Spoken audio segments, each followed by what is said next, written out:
Agar siz 65 yoshdan oshgan bo'lsangiz yoki oilangizda pensioner ota-onangiz, bo'yingiz, bobongiz bo'lsa, bugungi ma'lumotni oxirigacha eshiting.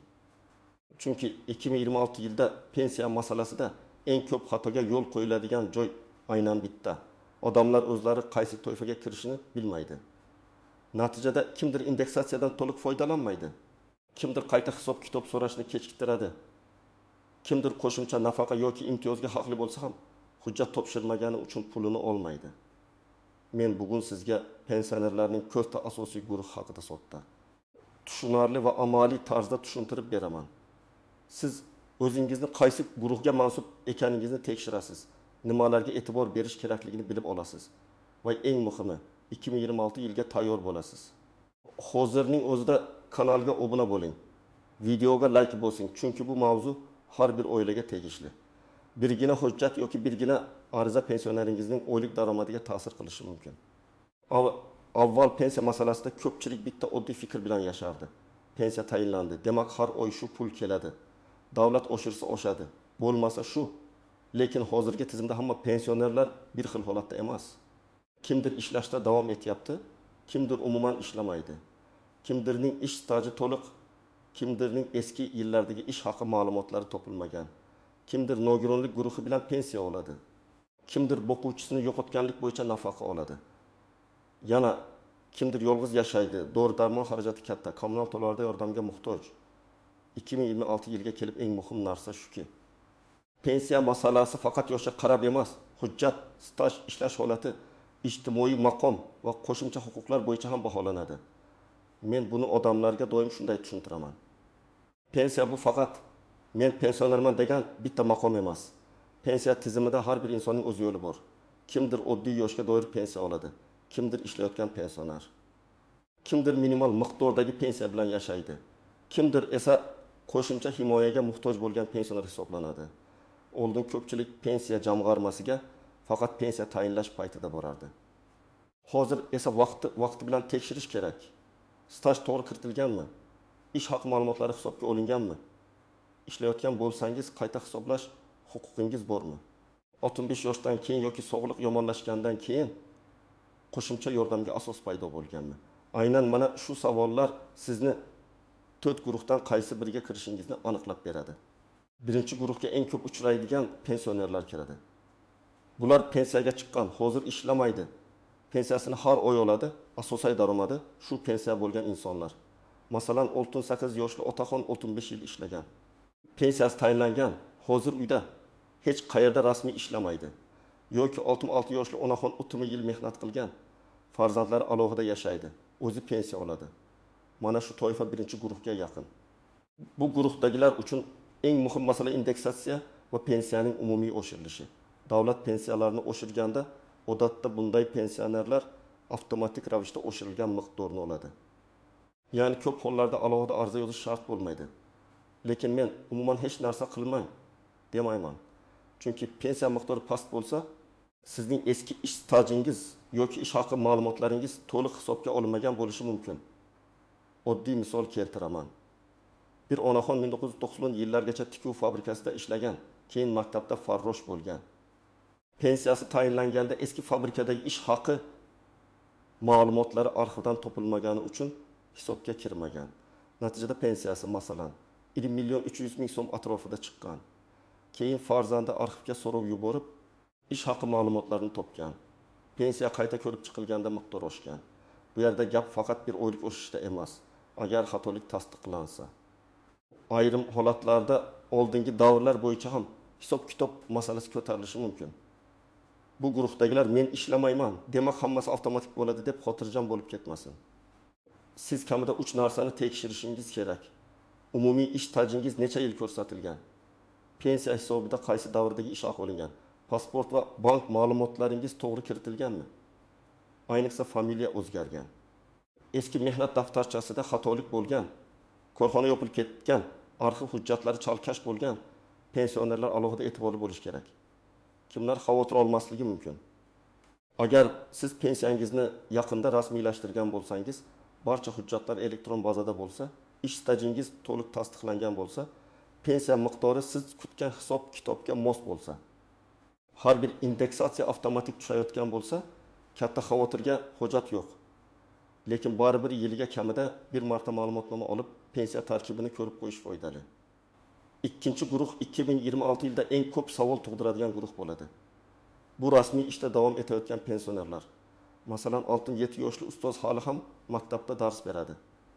7 yoshli buxgalter xususiy korxonada yarim stavkada ishlaydi.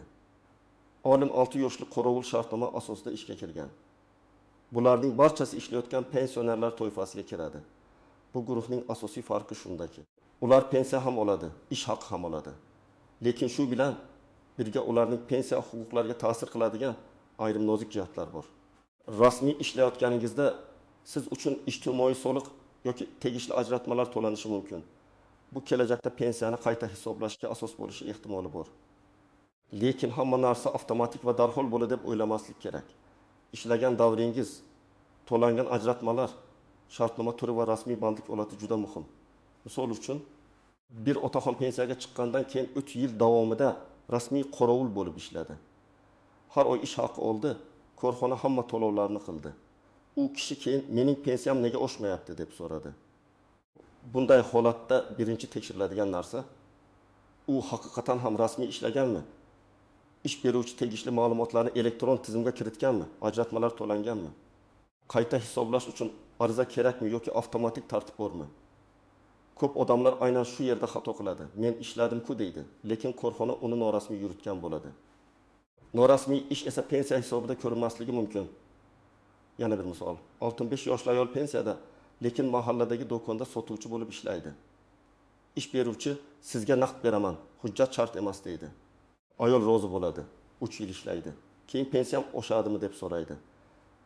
Afsuski, agar mehnat munosabati rasmiylashtirilmagan bo'lsa, bu davrni isbotlash juda qiyin bo'ladi. Shuning uchun ishlayotgan pensionerlarga mening birinchi maslahat: ishni rasmiy qiling.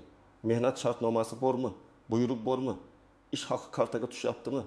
Soliq tizimida ko'rinyaptimi? Shuni tekshiring. Bu guruhdagilar kimlar xavotir olishi kerak? Agar siz pensiyaga chiqqandan keyin ishlagan bo'lsangiz, lekin ish beruvchi hujjat bermagan bo'lsa, ish haqi naqd berilgan bo'lsa, mehnat daftarchangizga yozuv kiritilmagan bo'lsa, elektron mehnat daftarchasida ma'lumot yo'q bo'lsa yoki korxona yopilib ketgan bo'lsa, siz albatta hujjatlarni hozirdan yig'ishingiz kerak. 2026 yilni kutib o'tirmang, chunki vaqt o'tgan sari isbotlash qiyinlashadi. Kimlar nisbatan xotirjam bo'lishi mumkin? Agar siz davlat tashkilotida yoki rasmiy xususiy korxonada ishlayotgan bo'lsangiz, har oy ish haqi kartaga tushsa, mehnat shartnomangiz bo'lsa, my.gov. Uz yoki tegishli elektron tizimlarda bandligingiz ko'rinsa, pensiya qayta hisob kitobi bo'yicha murojaat qilish ancha oson bo'ladi. 3-guruh pensiyasi past, staji yetarli emas yoki hujjatlari to'liq bo'lmagan pensionerlar 3-guruh eng e'tibor talab qiladigan guruh. Bu guruhga pensiyasi juda past bo'lgan, ish staji yetarli bo'lmagan, eski ish joylari bo'yicha hujjatlari yo'qolgan, arxiv ma'lumotlari topilmagan yoki noto'g'ri kiritilgan pensionerlar kiradi. Men amaliyotda ko'rgan eng og'ir holatlar aynan shu guruhda bo'ladi.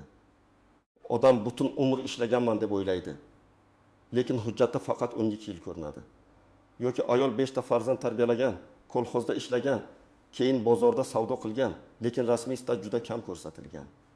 Bu guruhdagilar uchun 2026 yilda eng muhim savol: men minimal pensiya yoki past miqdorda qolib ketmadimmi?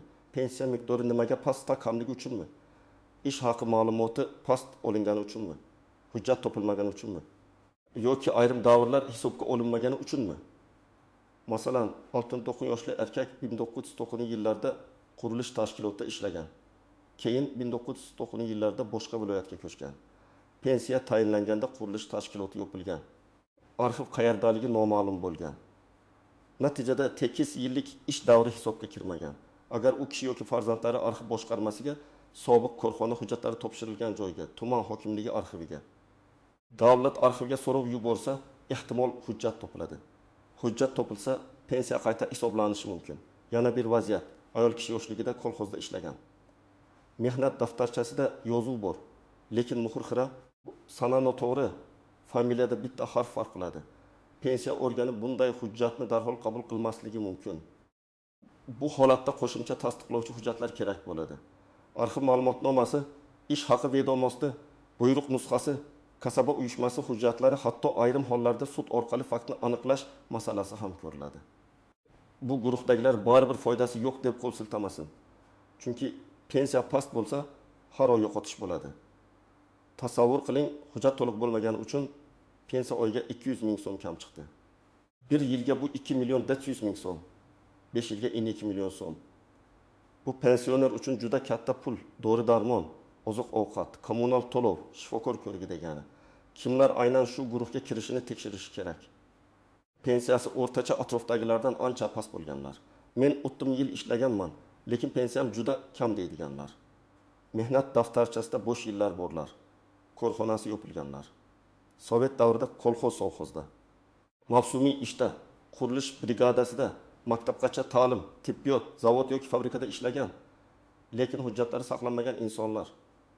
Shuningdek, familiya nikoh sabab o'zgargan ayollar ham ehtiyot bo'lishi kerak. Chunki eski hujjatdagi familiya bilan hozirgi pasportdagi familiya mosligi isbotlanishi kerak bo'ladi. 4-guruhga oddiy pensiya bilan cheklanib qolmasligi kerak bo'lgan insonlar kiradi. Bular nogironlik bo'lgan pensionerlar, doimiy parvarishga muhtojlar, yolg'iz yashaydigan keksalar, boquvchisini yo'qotgan oila a'zolari, sog'lig'i sabab qo'shimcha xarajat qiladiganlar, ba'zi hududlarda ijtimoiy yordamga muhtoj deb e'tirof etilganlar. 5 yoshdan keyin odamning ehtiyoji ko'payadi. Dori kerak, analiz kerak, yurish qiyinlashadi, uyda yordamchi kerak bo'ladi. Lekin ko'pchilik bu holatni pensiya tizimi bilan bog'lamaydi. Men aniq aytaman. Agar pensioner yolg'iz yashasa, farzandlari yordam bera olmasa, nogironlik belgisi bo'lsa, harakatlanishi qiyin bo'lsa, doimiy dori ichsa, kommunal to'lovlarni to'lashga qiynalsa, u faqat pensiya miqdorini kutib o'tirmaslik kerak. Mahalla, ijtimoiy himoya organlari, tibbiy komissiya, pensiya organi orqali qo'shimcha yordam imkoniyatlari bor yo'qligini tekshirtirish kerak. Masalan, 72 yoshli onaxon yolg'iz yashaydi.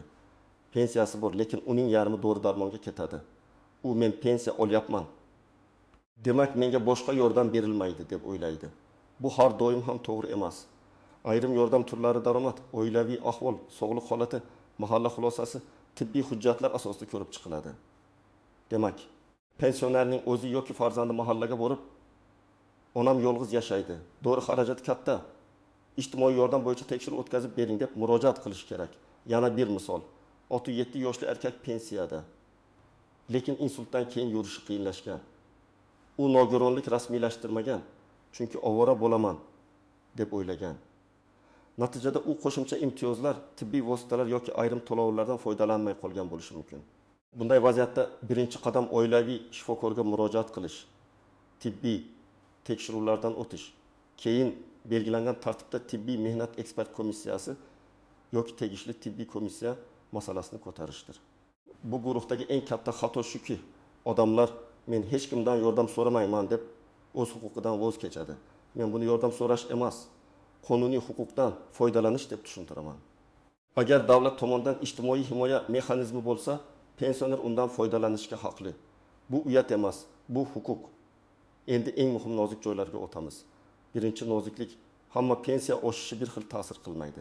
Masalan, pensiya umumiy foizga oshirilsa ham, sizning yakuniy qo'lingizga tushadigan summa boshqa pensionernikidan farq qilishi mumkin. Chunki boshlang'ich pensiya miqdori, qo'shimcha to'lovlar, ushlab qolishlar, aliment yoki qarzdorlik bo'yicha ijro hujjatlari, bankdagi texnik holatlar bo'lishi mumkin. Ikkinchi noziklik, ishlayotgan pensioner bo'lsangiz, norasmiy daromad pensiya hisobida yordam bermaydi. Men falon joyda 5 yil ishladim degan gapning o'zi yetmaydi. Hujjat kerak.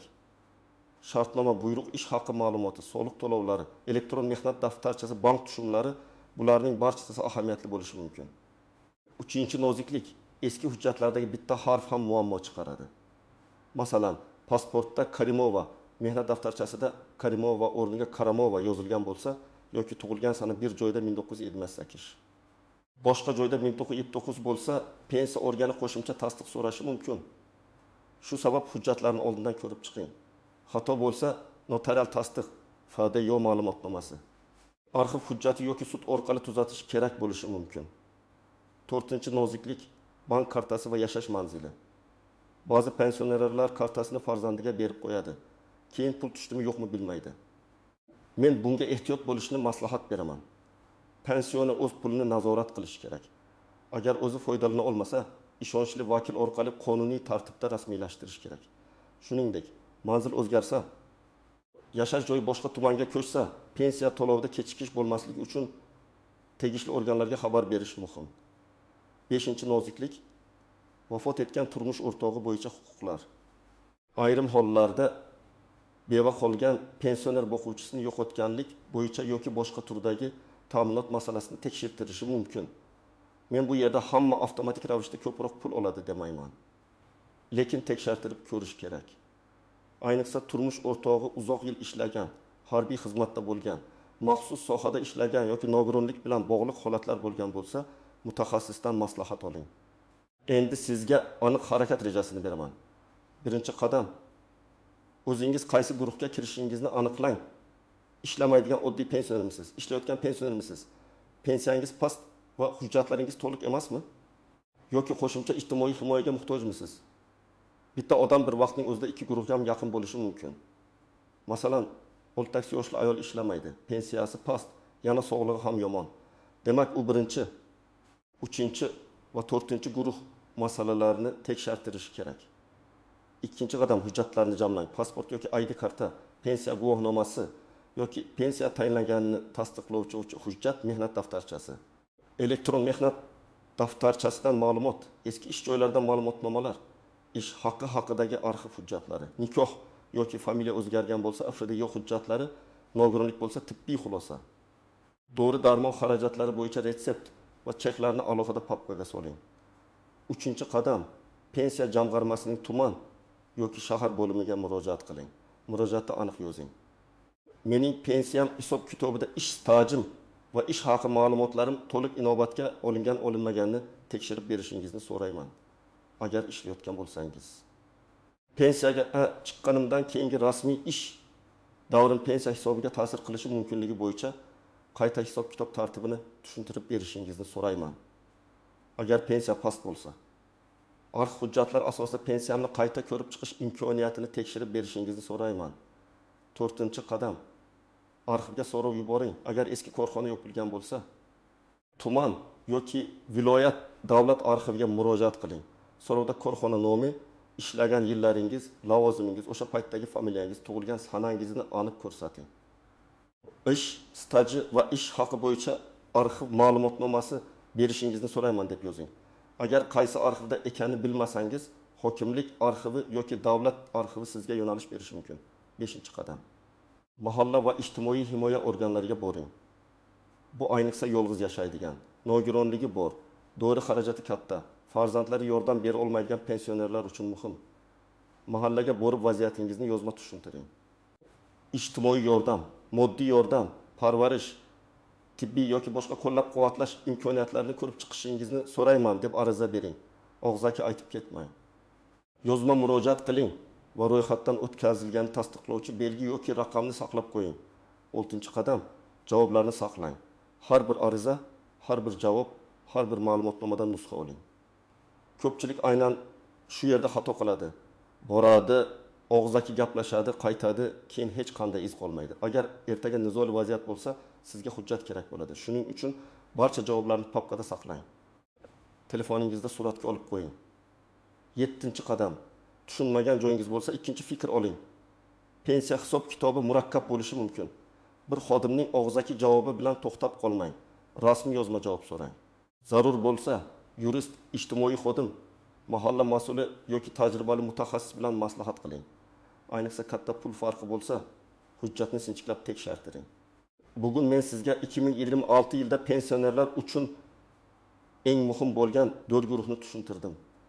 Birinchi guruh hujjatlar to'liq, ishlamaydigan oddiy pensionerlar.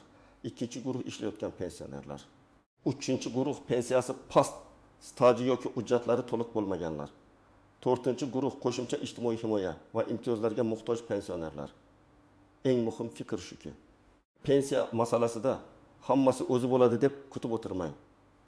O'z guruhingizni aniqlang, hujjatlaringizni tekshiring, kerak bo'lsa ariza yozing, arxivga so'rov yuboring, mahalla va ijtimoiy himoya organlariga murojaat qiling.